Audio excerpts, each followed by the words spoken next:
All right, it is about time that I got to do a updated video. It's been a long time, and man, what a couple of months it has been. I put a few videos out here and there over the last 6 weeks, but not very many, and I want to give everybody an update. As we all know, quick recap, my health starting when I was 38 years old, I have hypertrophic cardiomyopathy. That is a growth. In my case, it is in my left ventricle, and it is obstructive hypertrophic cardiomyopathy. That means that if you think about and for me, it's the inside of my heart. If you think about yours is flat, most people's are flat, and you'll get cardiomyopathy. It's called hypertrophic cardiomyopathy, and that'll be a growth. And they have a growth hypertrophic cardiomyopathy, and then you also have obstructive HCM. And obstructive is what you don't want. You don't want either, but if you're going to get it, you'd like to avoid obstructive. Unfortunately, mine sits right at the bottom of my left ventricle, and it comes out about like this, 41%. So I have a growth that's essentially 41%. What that means is blood is exiting, and it gets caught up, it gets coagulated, it causes issues, the pressure, as the way the blood is expelled is not what it should be. The average person has what's called an ejection fraction of about 50 to 55%, give or take, and mine, unfortunately, is 38%, but it has been that way for a long time. We know then at 38 years old, this thing sat in me dormant from the day I was born. 38 years old, it jumps up, comes out of nowhere. All of a sudden, then I start getting AFib and AFlutter. AFib is essentially my heart goes and just stays at a number, 145. It just stays at 140, 138, 145, and it just hangs there for hour after hour after hour, beating at 140 beats a minute. A flutter for me is it'll go 100, 140, 75, 138. And meanwhile, the heart it almost misses a beat. For me, it's the fourth beat. If I count them in fives, there'll be 1, 2, 3, 5.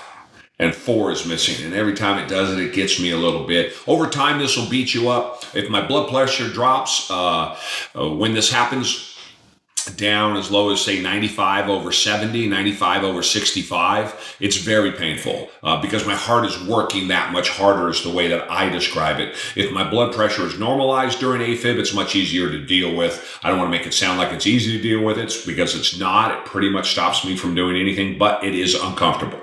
As we all know, I lost 100 pounds starting January 1, 2022. In the next 9 months, I went on to lose 100 pounds. I also started walking. I broke my back when I was 19 years old, been addicted to opioids for 25 years, but I started walking. And I have tried every remedy, every medicine possible from 38 years old until 52 years old, trying to fix my health and make this manageable. And very little of it ever worked. There is a surgery that you can have for AFib. That is that racing of your heart, AFib, AFlutter. It's called an ablation. They go in through your groin, they snake a camera up, they snake some equipment up there, and they essentially score through burning the inside of your heart.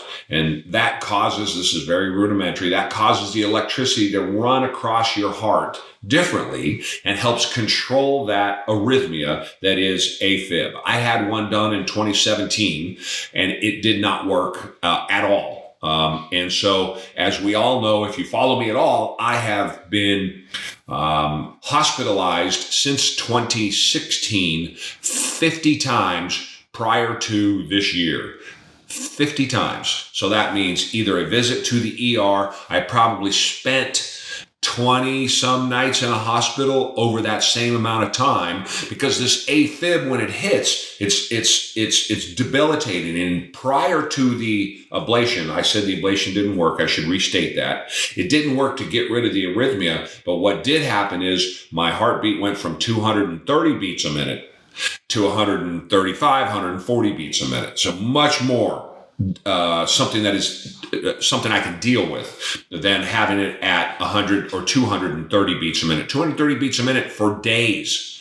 I've been cardioverted. That is the clear. Everybody hits you. How many times? Probably 6 or 8 times prior to this year. Probably a dozen times, 6 times in 1 year, 2017. Also in 2017, I was cardioverted twice in one night, trying to get my heart under control. There's different ways that we're able to get the heart under control, either through cardioversion, which didn't work only about 30% of the time, or medicine, diltiazem in particular, which is a medicine that goes in and essentially tells my heart to chill out. It relaxes my heart. They give it to me intravenously. They give me a ton of it. You got to watch your blood pressure because your blood pressure will drop on it. They give you too much, they'll do you some physical damage or some serious damage. One time I had a new nurse, and this nurse, unfortunately, gave it to me all at once. That means you got 25 milligrams sitting in your IV, and you push it over the course of, say, a couple of minutes, maybe a minute and a half, 2 minutes, because you have to go slow because it's going to drop your blood pressure and drop your heart rate.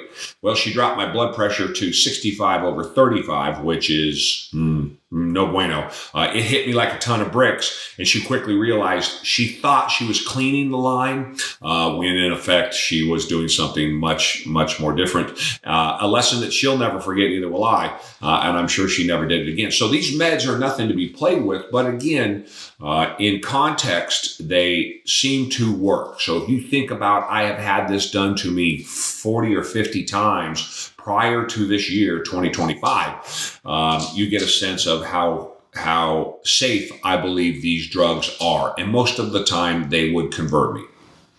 The cardioversion is the best way to go because it's the shortest stay in the hospital. It's pretty quick. They hit you with some propofol, which puts you under. You wake up a minute or two later. It's really not that big a deal. A couple of things are attached to your chest and your back. Boom, they zap you, and you wake back up in normal rhythm. That's the quickest way to do it. The problem is that it didn't work for me. And so only 30% of the time did it work. And so the diltiazem way of doing it was essentially what had to happen. Losing the 100 pounds in 2022 and starting to walk and getting in the shape that I am in now today changed my life. And so for 3 years, hypertrophic cardiomyopathy, the effects of that essentially disappeared. After battling this for 15 years, it essentially disappeared. And I credit a lot of that to the exercise and the food that I ate. Now, you have to understand, my hypertrophic or my AFib caused by the obstructive HCM would not allow me to walk up a flight of stairs. If I had 2 flights of stairs like I do into my pool room that I play in, I would stop at the landing. I would take each stair gingerly and carefully. We're talking 6, 8 stairs, and then stop at the landing before I'd have to go up again. And even then I would be out of breath. So I've been asked all of the time, Jerry, what got you to the point over the last 3 years where you cleared that up? And the answer is simple. It was diet and exercise. In my case, a very specific diet, the carnivore diet. So all I did, and the vast majority of my diet today, 95% of my diet, is all meat and protein, and it continues to be that. The doctors, of which I have 3 cardiologists. I have one, which is just my general cardiologist. I have an electrophysiologist, which is the doctor that specializes in the electricity that flows through your heart and why it does it in the way that it goes. And he is the doctor that does the ablations, the surgeries. And then I have a HCM, a hypertrophic cardiomyopathy specialist, which is one of the top guys here in Tennessee, all 3 of those people are fantastic human beings and great doctors, and I could not be happier. I'm an anomaly, as they all say together. I am an anomaly, and if they had more patients, and this is important for anybody suffering from anything, any kind of ailment at all, if they had more patients like me, they would have less patients. And they've told me that, and they've told other people that. And that is simply because I went and did something that they never see people do. I went and lost 100 pounds. I went on and put 30 pounds of muscle on. I radically changed my diet. And this is the most important thing. Step number 4, I stayed with it. Disciplined, hardcore for years. And it changed my life. Now, I got 3 years, 2.5 years essentially of time off, no AFib, no issues at all. I cut my meds from 19 down to 4 a day, and I could not feel better. The whole time, my electrophysiologist is telling me, Jerry, it's not if, it's when. It will come back. But the fact that you have put it off for 3 years has been nothing short of amazing, something that they have rarely seen. So a lesson for everybody there.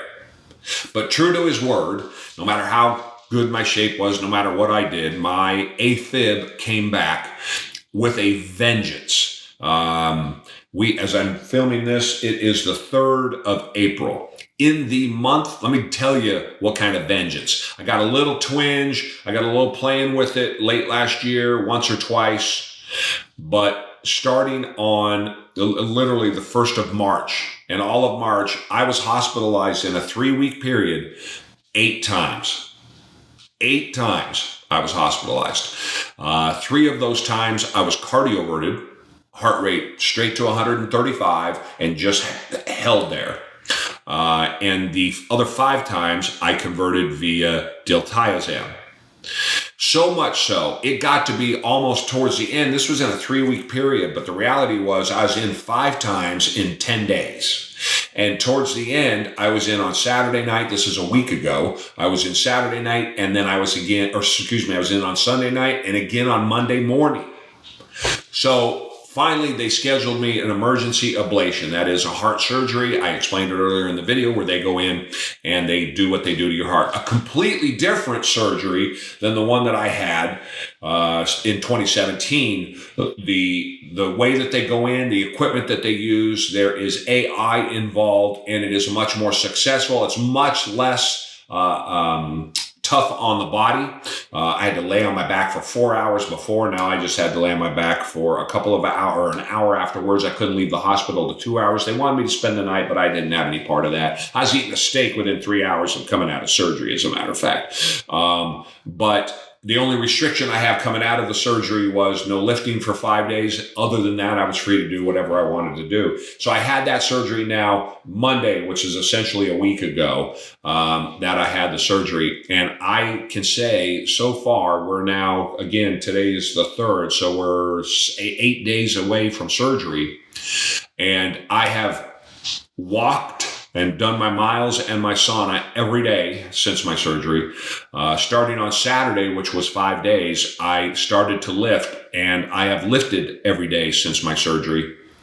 And knock on wood, they say it usually takes, 3, 4, 5 weeks, maybe a couple of months for this to all to take, for the scar tissue to form, which is what kind of helps smooth out the electrical impulse across your heart, for that to take hold and take place. So it may be just coincidental that I haven't had any issues, but I don't think so. It feels to me like something different. My heart has raced up, obviously, every day that I've lifted, every day that I've worked out, every day that I've done my miles, and I've not had any side effects so far. My meds have stayed the same. I'm taking 4 pills still.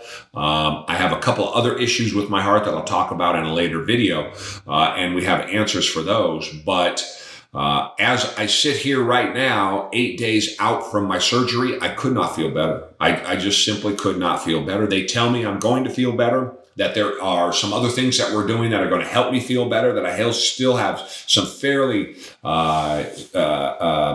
brutal mechanical constrictions on my heart that are making things difficult for me, that honestly, I don't know how that's possible because I feel so good. But having kept off having gotten rid of the AFib and the effects of the HCM for 3 years is a feat and an event at my level, meaning mine is pretty significant, pretty severe. There's a lot of people out there that suffer from AFib. None of it is fun.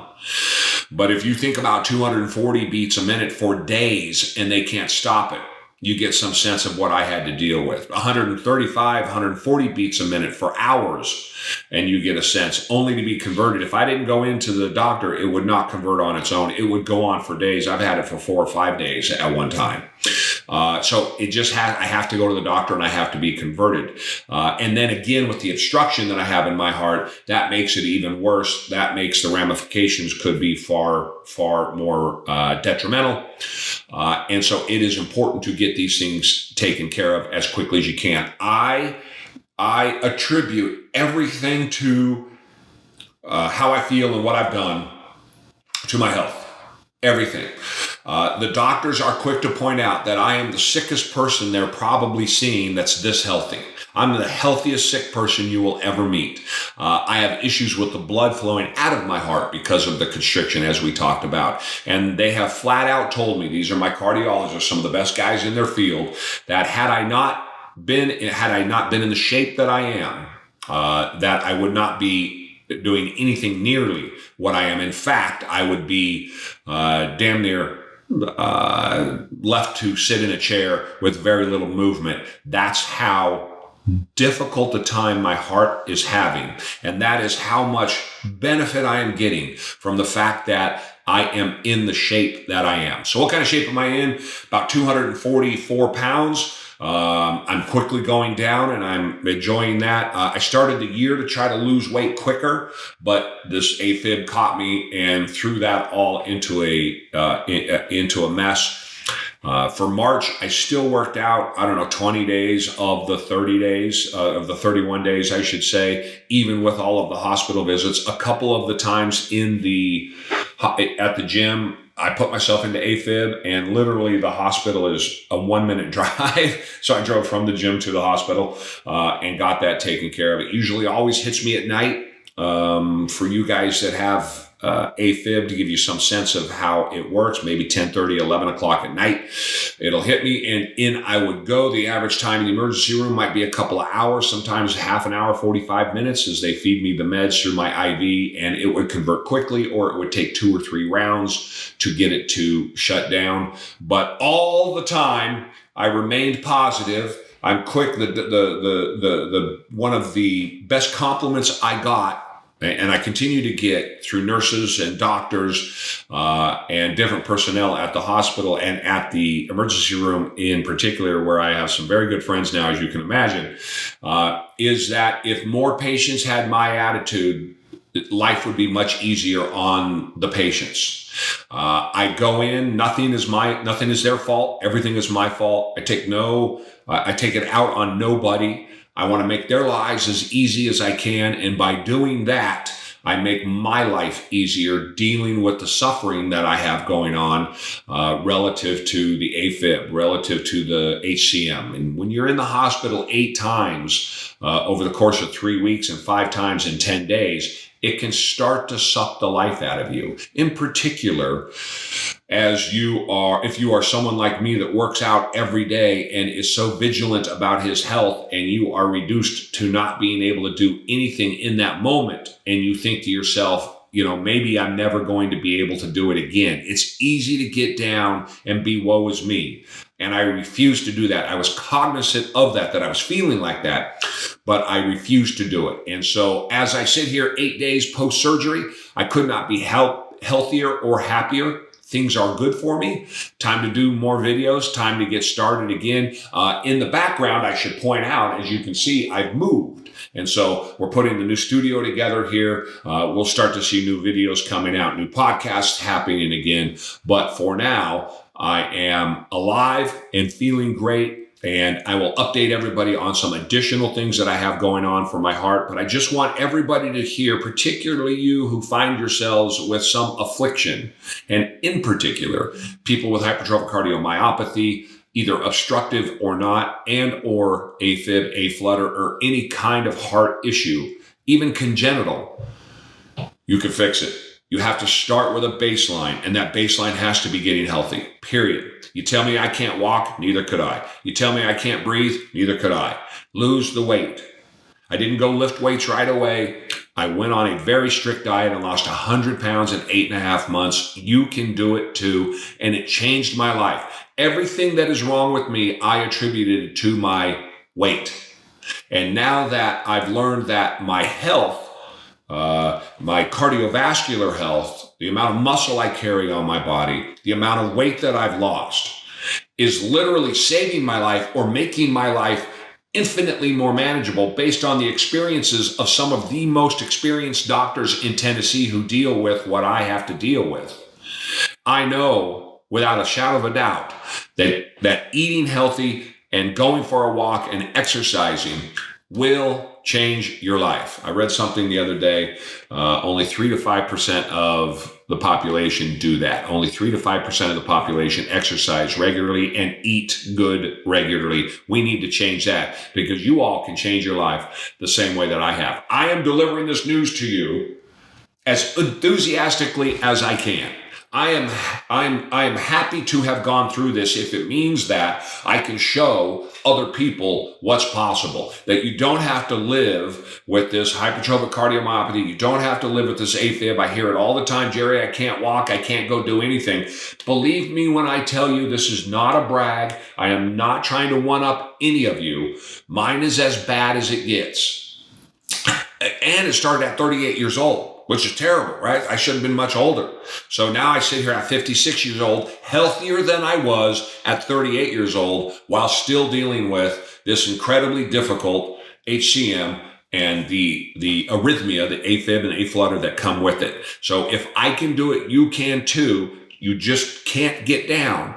You have to fight every day, no matter what it throws at you. You have to keep trying and you cannot give in. If you can't walk, nothing stops you from eating 1,500 calories a day and losing 30, 40, 100, 150 pounds. If you are at all overweight or out of shape, that is absolutely where you have to start when you are trying to make this something that you can live with.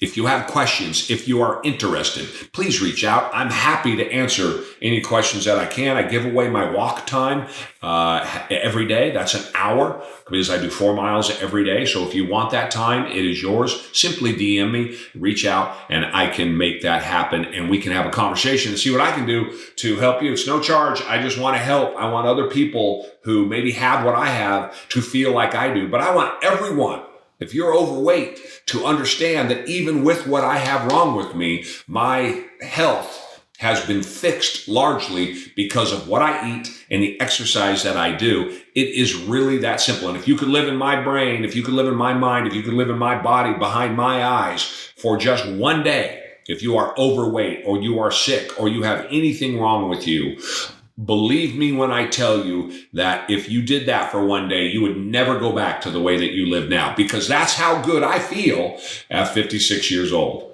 Thank you for listening. I hope this helps. Like and subscribe to the page. And as the days go by, I will do regular updates post-surgery to let everybody know how I feel. But the Jerry Brazy podcast is coming back. I'm excited about doing it. I got moved. I got to unload all these boxes. I got to get this office set up. I got to get the studio put together. I got to get the lighting done and all the rest of that. I'm doing this on a cell phone as opposed to the camera setup that I have. So a lot of exciting things. I'm looking forward to doing all that, and I'm looking forward to it, if I can, working with as many of you and inspiring as many of you as I can, as I show you what I believe is the way to deal with not only this affliction, but anyone that you might have. Opportunities are everywhere. You got to go get them. Again, like and subscribe, share the page if you think this was helpful, or share it to someone who you think might need to hear this message. And don't forget, go for a walk.